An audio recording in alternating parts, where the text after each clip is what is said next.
The complete works of William Shakespeare, abridged, revised, again. I'm going to tell you the truth. I had a lot of trouble coming up with things to say about this play. For two reasons. First of all, it is a play about plays. It's a piece of theater about theater. It is therefore meta-theater.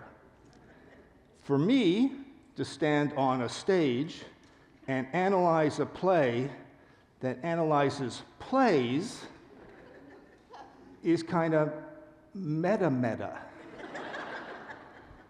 The other problem is that this play is hysterically funny, and I don't want to ruin that for you. I don't want to give away the jokes. And if I cut the jokes, I might as well stop now, because there's not going to be that much to say. So what I'm going to do is I'm going to give you a very small synopsis and try not to ruin any of the big jokes for you. And then I'm going to talk about some theoretical things that this play arises that we can apply to other forms of literature and popular entertainment. So that's the plan. So this play came out of something called the Reduced Shakespeare Company in California in the 1980s. And they did a whole series of take a Shakespeare play and reduce it and make it funny. And eventually they came up with the complete works of William Shakespeare, abridged, which premiered in 1987 in the Edinburgh Fringe Festival. And the Edinburgh Fringe Festival is the most important fringe theater festival in the world. It was a hit. It there moved to London, where it played at the Criterion Theatre for 9 years. Wow. I wrote a play that played for 9 days. I was thrilled. 9 years. And it was written by Adam Long, Daniel Singer, and Jess Winfield, who have done all sorts of things in popular culture. They've acted, they've written all sorts of stuff, but this has been their main bread and butter. Since then, the play has traveled the world. Apparently, it is one of the most performed plays in the world, and has been constantly updated and revised. And the gentlemen who wrote it have no problem with it being tailored to specific situations. And you're going to see that in this production. It is very much about Bard on the Beach. So, the play itself. 3 actors. Now, if you check your program, you will see 4 actors listed. What they do is they substitute one out. They rotate through, maybe for scheduling, or I personally think because of exhaustion. I think I lost 3 pounds watching the play. This is the most kinetic thing you're ever going to see in this theater. The actors are in constant motion. They sing, they dance, they do tumbling. One of them did the splits and stood on her head. It's an explosion of energy, so if they wanted to take a day off, I wouldn't blame them. So anyway, 3 actors come on stage. They are not playing characters. They are playing themselves. And they immediately address the audience. So they're not in some fictional world. They're not in a story. They're just, oh, hi, how's it going? Yeah, I'm Eric, I'm Argy. And they say, what we're doing is waiting for a moderator to show up, and then we're going to have a talk back. So it's about you, the audience, and us as actors. But the moderator doesn't show up. Instead, a recorded voice gives them a task. They have to perform all the works of William Shakespeare in 90 minutes or face a dire consequence. I'm not going to tell you what the consequence is. I don't want to spoil the jokes. This opening immediately reminded me of Mission Impossible. And I'm not thinking so much about the movies, which are about an aging Scientologist doing harebrained stunts. I'm thinking more of the original TV series, where there will be this tape and says, if your mission, should you decide to accept it, is XYZ. This tape will self-destruct in 5 seconds. I love that show. So that's the sort of thing we get here, except they don't get a choice. And so this play begins with a countdown. There's this strict timeline. They've got 90 minutes, not counting the intermission, to get this task done. And that's unusual in a comedy. That sort of deadline is something we associate more with tragedy. In many tragedies, there's the sense that we're running out of time. We've got to get things done, right? We've got to kill the king. I've got to kill my wife. Something. Time is running out. Where comedies classical comedies tend to play very fast and loose with time. Comedies, and I've talked about this before, in the classical tradition, were about young people overthrowing the old people so they could have kids who will overthrow them, and society will continue. They're about the circle of life. And if you know there's going to be a happy ending, if you know society is going to continue, then you can get away with certain things. You can get away with goof. Think about Shakespeare comedies. In a Shakespeare comedy, you can be in a shipwreck, you can be banished, you can be attacked by bandits, and it'll all turn out okay in the end, right? In a tragedy, you lose your handkerchief and you die. Another way to think about comedy, very often literary theorists think about comedy in terms of just any narrative with a happy ending. Doesn't have to be funny. And the way to remember this is to think about Dante's Divine Comedy. I don't know how many of you have read the Divine Comedy, but if you haven't, read it tonight. Spoiler alert, not a lot of laughs in the Divine Comedy. But it is a comedy because it ends with a vision of paradise and eternal life, the happiest possible ending. So, this play begins with this sort of strange setup. This was supposed to be a comedy, but the clock is ticking down and something dire is going to happen. Anyway, the actors at first panic and then decide, okay, we're going to do this. And the first play they attempt is Romeo and Juliet. And they do a very condensed, but pretty straightforward version of Romeo and Juliet, hitting all the big beats in that story. It takes them 12 minutes. They realize, okay, if we do all the plays and it takes us 12 minutes each time, that's over 7 hours. We're doomed. So they begin to condense things even more. The next play they do is Titus Andronicus.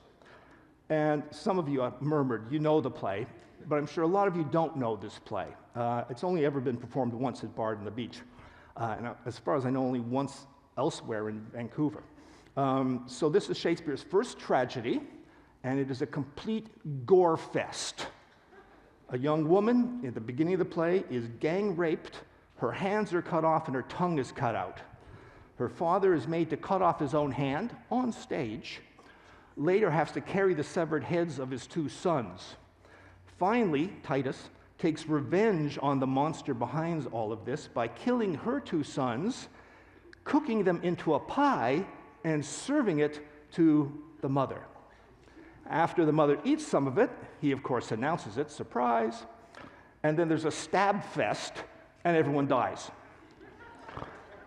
So they do the play as a Hallmark Christmas movie, focusing on that pie, which is very clever. After that, they begin to condense even more. They realize they can't do all the plays, so they have to put them together. So they think about the comedies. And one actor asks another, what's that comedy, the one with the shipwreck and the identical twins and the big wedding at the end? And the other actor says, all of them. So they smush all the plays together, and I'll give you just part of the title that they come up with. This is only part of it. The comedy of 2 well-measured gentlemen lost in the merry wives of Venice on a midsummer 12th night in winter. And And then they put on the play. That's sort of created taking bits and bobs from various Shakespeare comedies. You have to have a woman who's dressed as a boy, all that sort of stuff. And they do that. They then move on to the history plays. There's 10 history plays. So they decide to do them as a board game.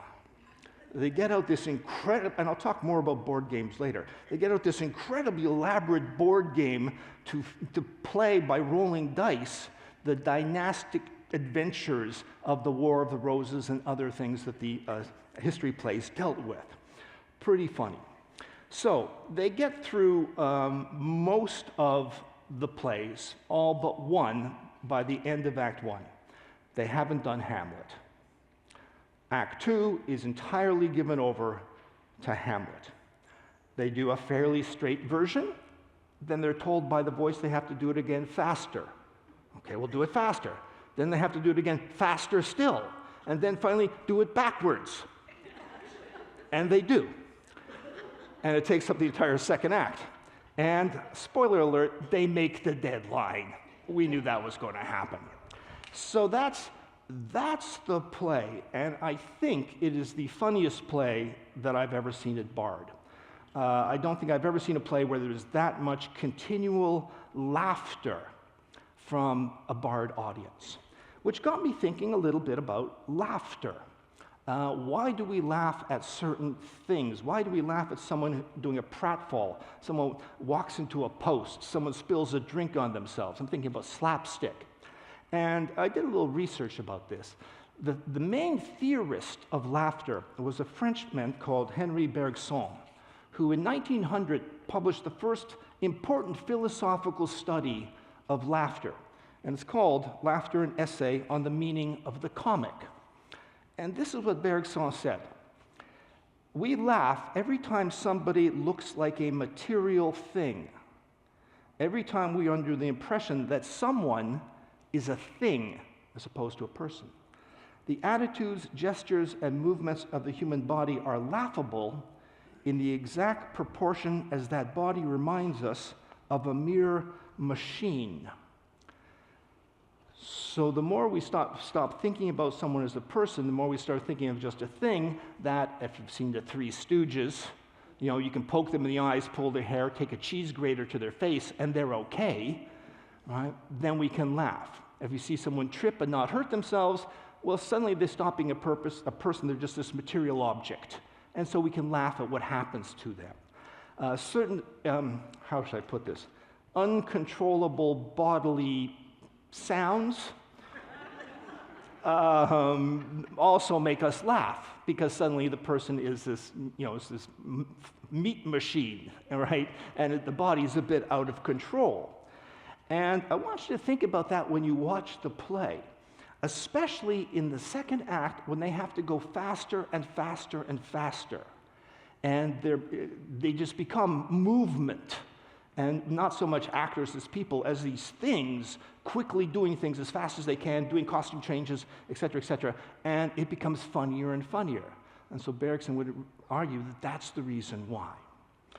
All right, let's now talk about what type of play this is. And I thought about this for a while. The first thought was, it's a farce. And a farce is a play or a movie which is written simply to generate laughter. So you have slapstick, you have improbable situations, you have extreme unrealistic characters, you have puns.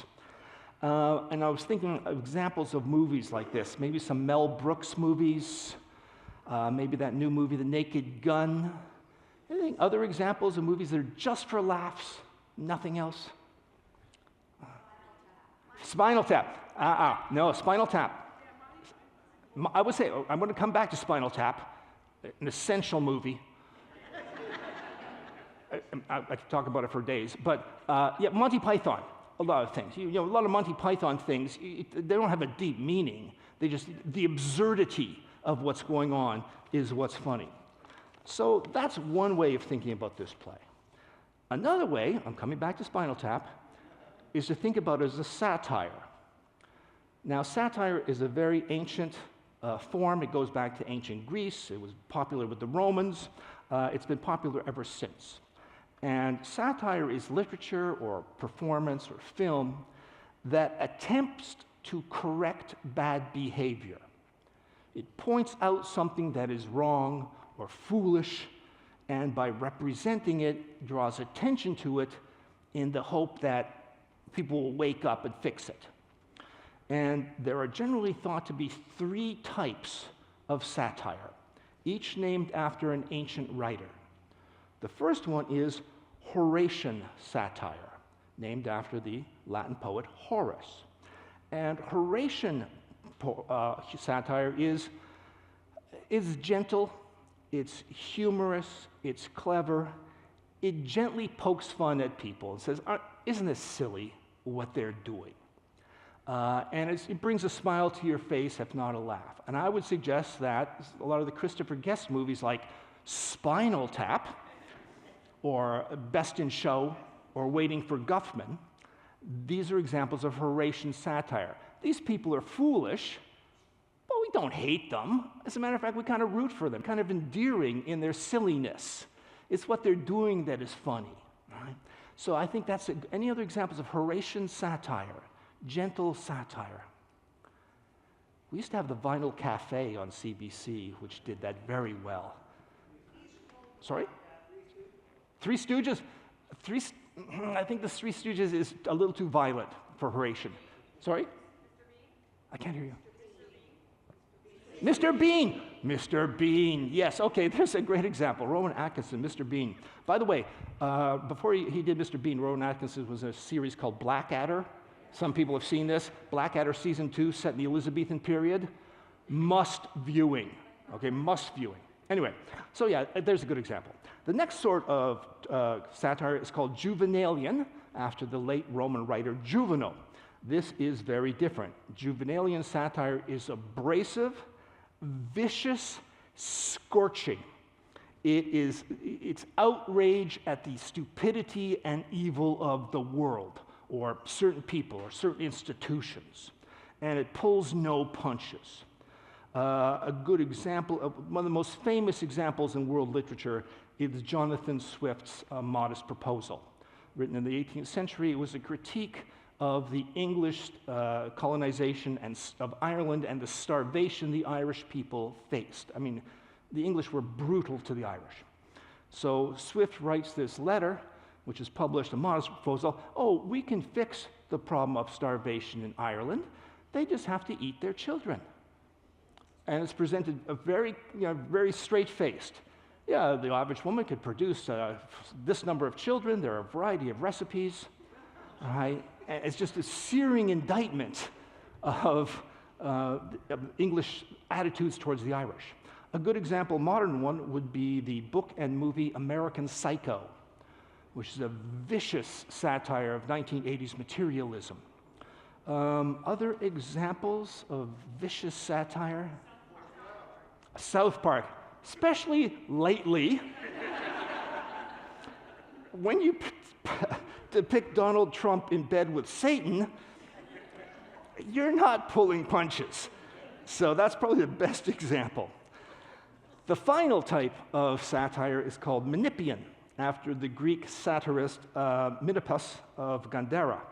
And Menippean satire is satire not of people, but of ideas, of intellectual positions, making fun of assumptions people have.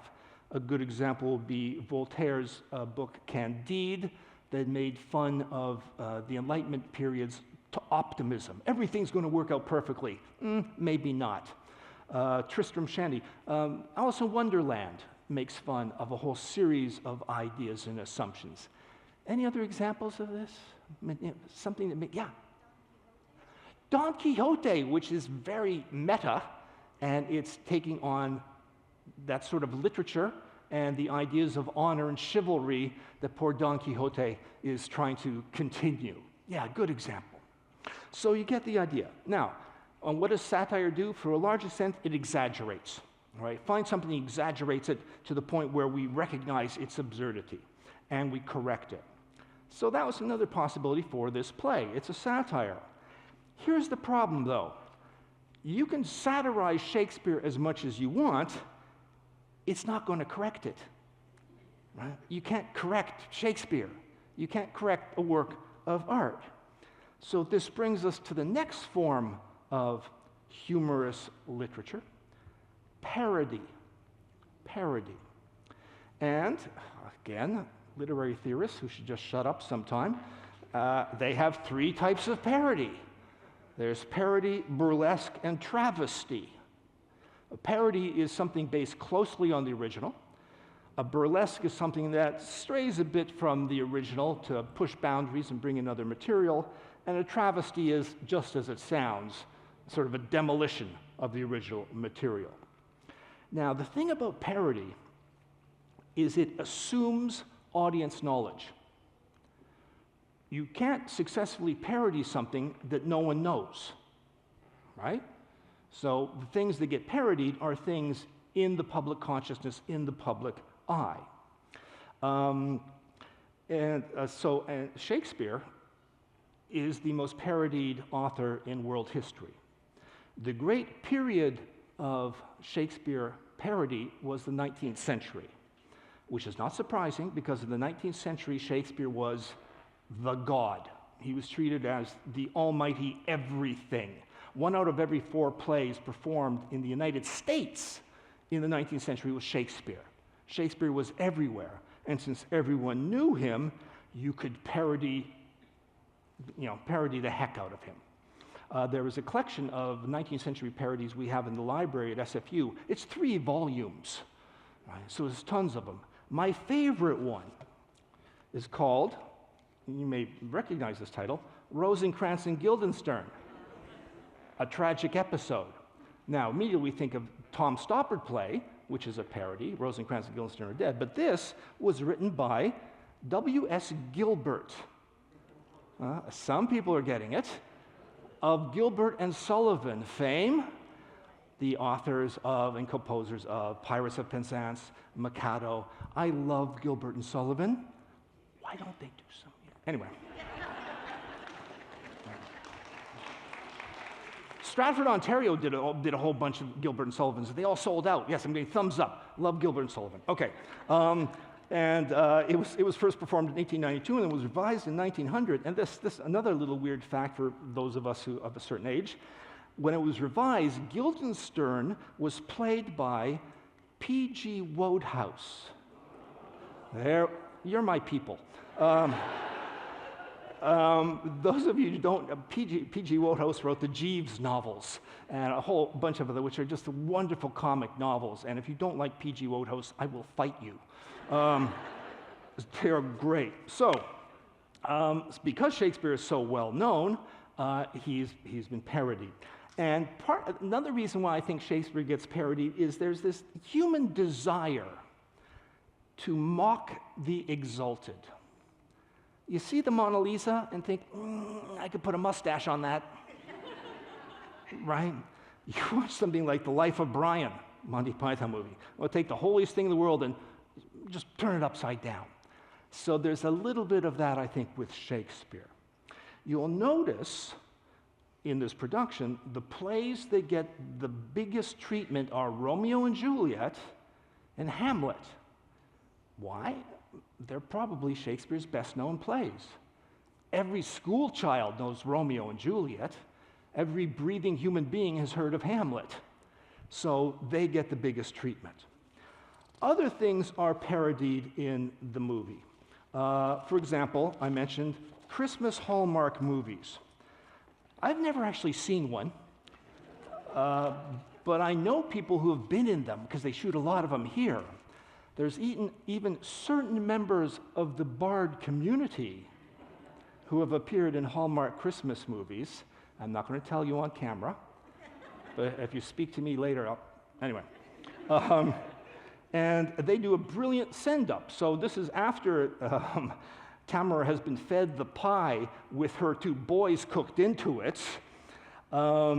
Titus says, I also just realized that I need to stop putting pressure on myself because there's no such thing as a perfect Christmas, and what really matters is family. And then Tamara summarizes what I take to be the plot of every Hallmark movie ever made. Yes, making time for love, and this small town that I ran away from has more to offer than I thought at the beginning of the movie when I lived in the big city. So, very nice parody. They also, I mentioned board games. They also parody board games. Now, this is weird. If you go up Main Street, or you go to International Village, or you go to the big mall out in Burnaby, I forget what it's called, there are stores that all they sell is board games. Someone I think mentioned Strategies is the big one on Main Street. That's all they sell. 30 years ago, could you even imagine that? A store that only sells board games? So what happened is in 1995, there was a game called Settlers of Catan, a European strategy game, which became a global phenomenon. And it generated this industry of gaming. And some of these games cost hundreds of dollars, come in boxes you need a forklift to pick up, with thousands of components, and rule books the size of an old phone book. And this is whoever did the rewrite on this knows this exactly because they bang on parody. One person, okay, this is the game. It's a semi-cooperative, semi-competitive legacy deck-building resource management strategy board game. So those are all real categories of board games that have been mushed together. And at one point, they have to do a dice roll. And the rules are so complicated that the woman running the game says, apply your buffs and debuffs for your character. Now, while you're doing that, it's your action phase, so go ahead and roll 2 treachery dice, 2 D20 folio dice, 6 D6 usurpation dice, a loyalty die, and 4 of the 10-sided marching dice. Go. And that is a perfect parody of this sort of gaming stuff. Now, little confession, I've done it 3 times now. I've taught a course on games as literature, where we've looked at board games, we've looked at tabletop role-playing games like Dungeons and Dragons, and we've looked at video games, because more and more of these games are generating incredibly complex narratives, stories, and characters. And just think of something like the television show Last of Us, which is based on a video game. This course is very popular with students, as you can imagine. Students have shown me these games that I'm just, what? You need a degree in the game to be able to play it. So anyway, nice parody. A couple of other things that are parodied quickly. Shakespeare criticism. Oh, this hit a little close to home.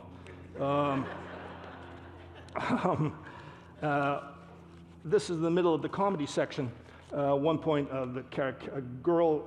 female character is going to do something, and the other one says, watch out for hypersexualized symbols of colonial oppression. Man, how many lectures I've heard with that in it. So bang on. Okay, and the last thing that they parody, something close to home. Someone says, Christopher Gaze, who's he? He's the reason Shakespeare even exists. If Dionysus and iambic pentameter had a baby, it would be Christopher Gaze. It's pretty fun. Now the last, so we can think of this as parody, and parodies are fun. But they can also have important social implications. And this was raised by a Russian thinker by the name of Mikhail Bakhtin, who died in 1975. And Bakhtin studied early modern literature and medieval literature. He was especially interested in the French writer François Rabelais, who wrote these books called Gargantua and Pantagruel, about a giant and his son, a giant who actually survived the great flood by riding on Noah's Ark like it was a pony. And these books are full of gross physical detail, attacking elitism and hierarchy in a variety of ways. Bakhtin called it grotesque realism.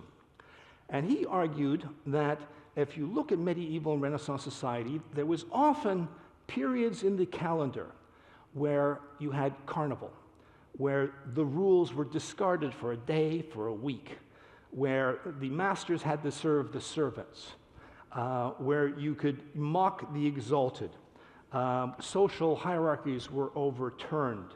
Eccentricities became acceptable. And that this worked its way into literature, carnivalesque literature, literature that attacks the exalted, that mocks hierarchies, sometimes by reminding us that we're all just meat. We all excrete and smell bad sometimes and have sex and do this, so get off your high horse, right? You're just a meat puppet. And so he argued that you find this in various literary traditions. You find it in Menippean satire, and you find it in certain sorts of parody. And this might be, at some level, what this play is doing. It is attacking the exalted.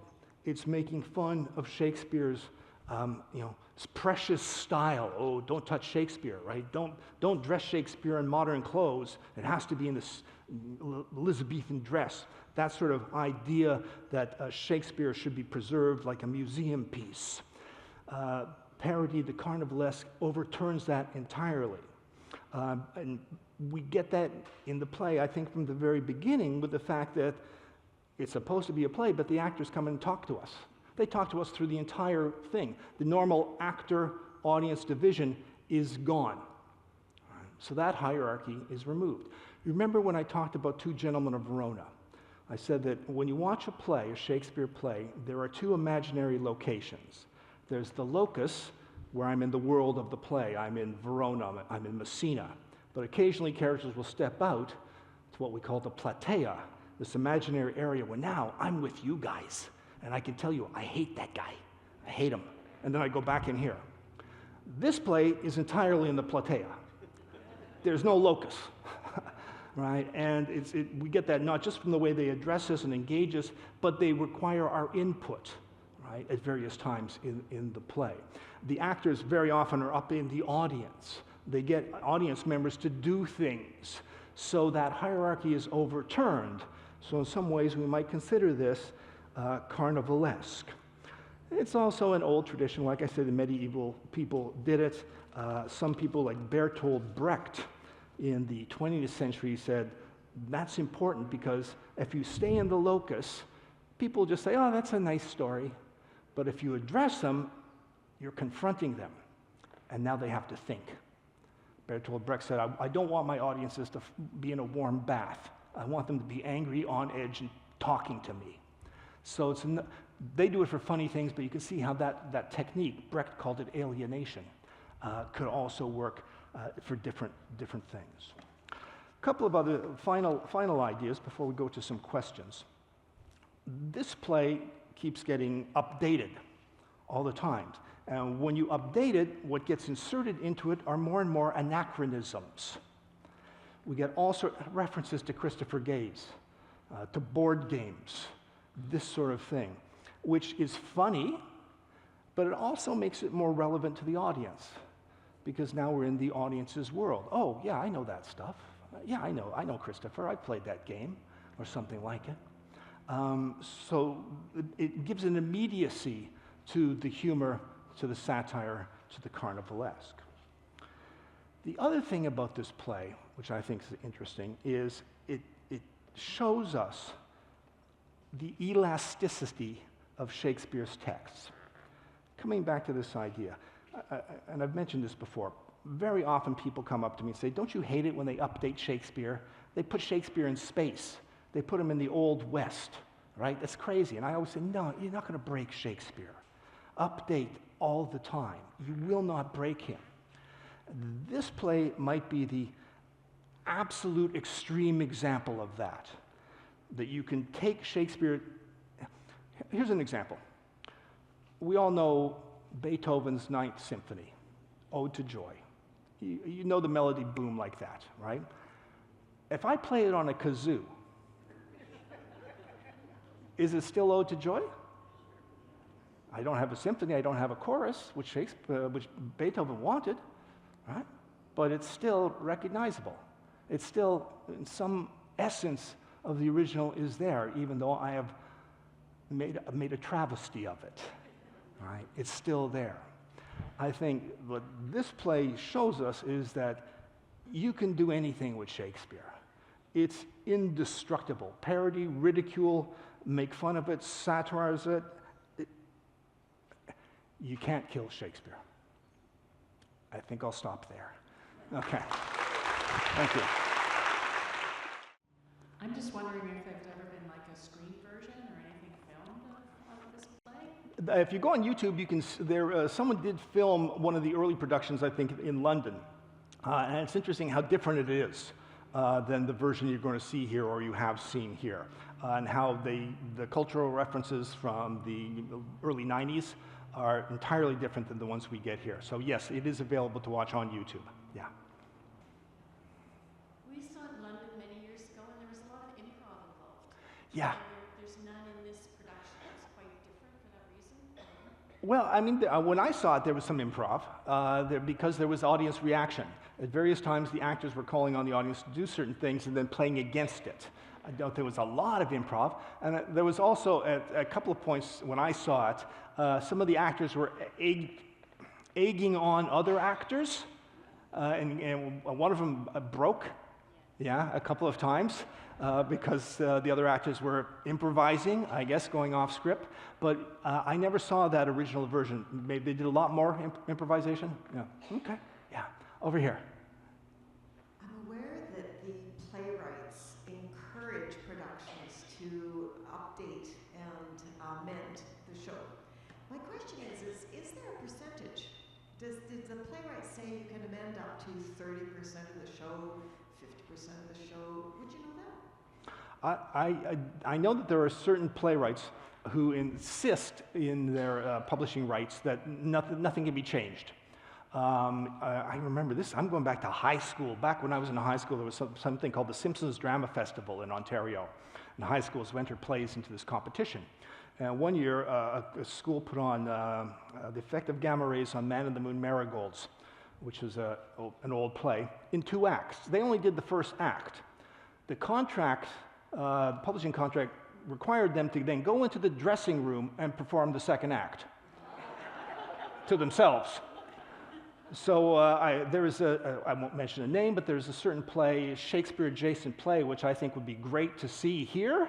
And I've spoken, I had lunch with Dean Paul Gibson. I said, why don't you do this play? And he said, well, because the author won't let us touch a word, won't let us cut it for size. There are other authors who are entirely flexible. In my small experience myself as a playwright, when I got a suggestion, I said, hell yeah, sure, whatever. Yeah, as long as you do it, I don't care. It varies widely. For this production, no. It seems to me, having read different versions of it and seen the old version, this is wildly, changed. I'm going to suggest that there's another category you didn't consider. Okay. This play is a seduction. In the sense that people, and you know the phrase about, I went to a hockey game and a fight broke out. Yeah. Or vice versa. Yeah. Well, this one is people went to a comedy and Shakespeare arrived. In other words, you weren't expecting it, but we threw a whole bunch of Shakespeare at you and you weren't waiting for it. Oh, okay, okay, 2 things. First of all, the title suggests that you're going to expect some Shakespeare. Okay. Secondly, the word seduction is an odd one. I wrote an article on seduction in Shakespeare some years ago. And seduction is when one person induces an emotional state in another person, right? So if I'm here and I want to seduce X, right? Let's say Karen, my wife's name, and she's like, yeah, okay. That's not a seduction, right? All we need is a room. If this person, however, is not interested, then I have to seduce. Then I have to apply certain techniques to change that person's attitude. There's actually very few true seduction scenes in Shakespeare. The only really good seduction scene is at the beginning of Richard III. At the beginning of Richard III, Richard, this monster, sees this funeral procession. There's a woman there, and he's killed her family members, right? She hates him. She spits on him, and he seduces her. By the end of the scene, she's like, oh, you know, she's beguiled by him. So he's changed her emotional state. That's seduction. And it's a great scene to watch, and it's even better. At the end of it, he turns to the audience and goes, yeah. You see that? Okay. Anyway, other questions? Now that I've seen the complete works, which I hadn't seen in years ago, I believe at one of the Canadian Fringe Festivals, I don't know which one, I saw MacHomer. Oh, yeah, So I saw that. Yeah, so it was similar. It was like Yeah. all the Simpsons characters playing Yes. all the Shakespeare plays very Yeah. quickly. So I wonder if that was inspired by this play, because I believe that MacHomer came after the complete work. Yeah, so those of you who don't know, that this was a show was the Fringe Festival some years ago called MacHomer, where there's a single performer did all the voices, did Macbeth using the voices of different Simpsons characters. And it was a real tour de force. I don't know of any relationship between that and this. I do know that he had a lot of success with that show and toured that show after the Fringe Festival. And it was if you find it online or something, MacHomer, it's worth seeing. Yeah. Yeah, I was just wondering if you can tell us which play it is that you're not allowed to change any of the words in. Well, I mentioned that one, Effective Gamma Rays on Man in the Moon Marigolds. Right. But you were saying there was a Shakespeare play, or one that you wanted them, a Shakespeare adjacent play. Oh, Yeah. I'm not going to tell you. No? I'm not going to tell you publicly because I don't want to shame anyone. But if you come grab me later, I will tell you the name of that play. And there were certain playwrights. Samuel Beckett, he wouldn't let anyone touch stuff in his plays, like absolutely not. Right. So certain playwrights are just boom. They are rigid. Any other questions? We got, oh, yeah, right there. So for those of us who have not read the complete works of Shakespeare, how should we prepare to see the play? It's a good question. Well, again, read them tonight. But the other thing is, remember I mentioned they spend most of the time on Romeo and Juliet and Hamlet, and you know those plays, right? A lot of the really obscure plays like Troilus and Cressida get a sentence. And they also admit at various points, like, oh, no one wants that play, right? Or that's overdone or bad, someone even says at one point, a bad play. So I would not worry about it. You're going to be fine. Yeah. Any last questions? Up there, right there. It's nice they're all in the same section. Would you happen to know those playwrights who don't like to have, or pardon me, with the issue of whether or not a new production is allowed to alter any of your words, would that be dependent on the amount of royalties that the original playwright will receive? Would you know that? No, that shouldn't be. It's more around copyright issues. So professional playwrights, I mean, back in Shakespeare's time, professional playwrights just sold their play and they had no rights to it after that, right? It was just sold, and that's why scripts were protected. The actors in productions of certain plays did not get the whole script. They only got their parts and their cues, because actors, they're just going to turn around and sell that thing. That's how guarded they were. So they were precious commodities. Nowadays, playwrights make money in two ways. If their play is published by, Samuel French or whatever, then they can get royalties, publishing royalties, when they get it, when the thing is bought, right? And I probably, with my first-year drama course, I'm probably keeping certain playwrights as in donuts or whatever, because I buy 300 copies of their plays every year. The other way that playwrights get money now is a percentage of box office. And traditionally, a playwright gets approximately 7 to 8% of box office. If it's a musical, for some reason, they get a bit more, around 11%. It doesn't sound like a lot of money, but imagine you've got a play running in London and New York for 6 years, and you're getting 8% of every ticket. You're doing okay. All right, I think we'll finish there. Thank you very much for coming out, and enjoy the play.